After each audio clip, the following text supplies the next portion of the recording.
शाम को गर्मी थोड़ी थमी तो मैं पड़ोस में जाकर निशा के पास बैठ गई। उसकी सासू माँ कई दिनों से बीमार हैं। सोचा खबर भी ले आऊं और बैठ भी आऊं।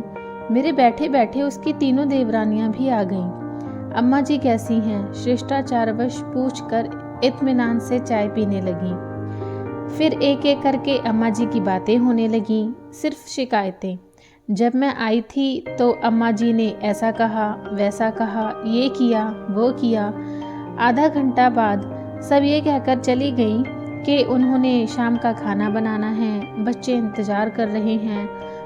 कोई भी अम्मा जी के कमरे तक भी नहीं गया। उनके जाने के बाद मैं निशा से पूछ बैठी, निशा, अम्मा जी आज 1 साल से बीमार हैं और तेरे ही पास हैं।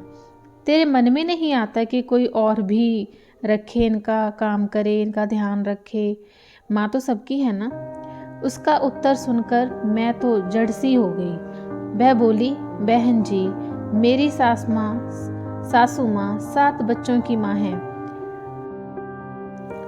अपने बच्चों को पालने में, उनको अच्छी जिंदगी देने में कभी भी अपने सुख की परवाह नहीं की। सबकी अच्छी तरह से परवरिश की। ये जो आप देख रही हैं ना, मेरा घर, पति, बेटा, सानो शौकत, सब मेरी सासू की देन है। अपनी अपनी समझ है। मैं तो सोचती हूँ इन्हें क्या क्या खिला पिला दूँ, कितना सुख दूँ।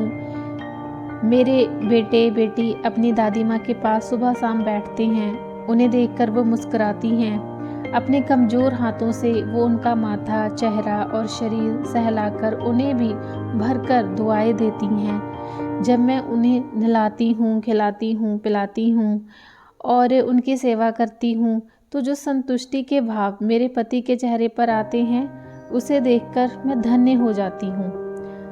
मन में ऐसा एहसास होता है जैसे दुनिया का सबसे बड़ा सुख मिल गया हो।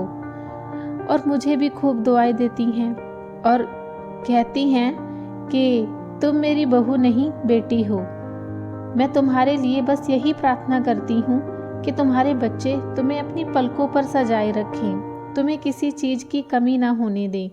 बस उनकी यही दुआ दिल को बड़ा सुकून देती है। ऐसा लगता है जैसे मैंने अपने बुढ़ापे का इंतजाम कर लिया हो। और फिर वह बड़े उत्साह से बोली, एक बात और ये है, जहाँ भी ये रहेंगी घर में खुशहाली ही रहेगी। ये तो मेरा तीसरा बच्चा बन चुकी हैं। और ये कहकर वो सुबक सुबक कर रो पड़ी। मैं इस जमाने में उसकी ये समझदारी देखकर हैरान थी। मैंने उसे अपनी छाती से लगाया और मन ही मन उसे नमन किया और उसकी सराहना की कि कैसे कुछ निहित स्वार्थी अपने ही होकर तरह तरह के बहाने बना लेते हैं तथा अपनी आज़ादी और ऐशो अयाशी के लिए अपनी प्यार एवं ममता की मूरत को ठुकरा देते हैं। जीते जी माँ की सेवा कर लो, मरने के बाद नाटक मत करना। माँ है तो रौनक है, बरकत है। उसकी गलतियाँ निकालने से पहले ये सोचना उसने आपकी कितनी गलतियाँ माफ़ की होंगी। तो आज की कहानी आशा है कि आपको अच्छी लगी होगी। अगर कहानी अच्छी लगी हो तो चैनल को सब्सक्राइब करें, लाइक करें और अपने कमेंट करें। धन्यवाद।